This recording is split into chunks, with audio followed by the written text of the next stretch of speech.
আপনারা জানেন যে আমরা দুজন ব্যক্তিকে ধরেছি চোরাকারবারি, যারা হচ্ছে বাংলাদেশ থেকে সার এবং সয়াবিন তেল পাচার করে মায়ানমারে নিয়ে গিয়েছিল এবং সেখানে প্রায় তারা এই সার এবং সয়াবিন তেল বিক্রি করে বিপুল পরিমাণ টাকা 12 লক্ষাধিক অধিক টাকা 12,48,000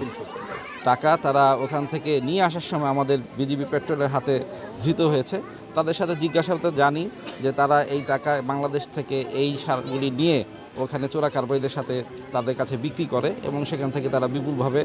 লাভবান হয়। আমরা বিজিবি সবসময় তৎপর আছি এই সার যেন বা অন্য মালামাল যেগুলি বাংলাদেশ থেকে মায়ানমারে যায় সেগুলি যেন না যায় সেই বিষয়ে আমরা সবসময় তৎপর আছি। সেই তৎপরতার অংশ হিসাবেই কিন্তু আজকে আমরা এদেরকে এই ধরতে সক্ষম হয়েছি এবং এদের মাধ্যমে আমরা চেষ্টা করব যে এটার যে মূল হোতা যারা আছে, যারা এই সার পাচারের সাথে জড়িত বা এই সার পাচার যারা সংগঠিত করে থাকেন তাদেরকে আমরা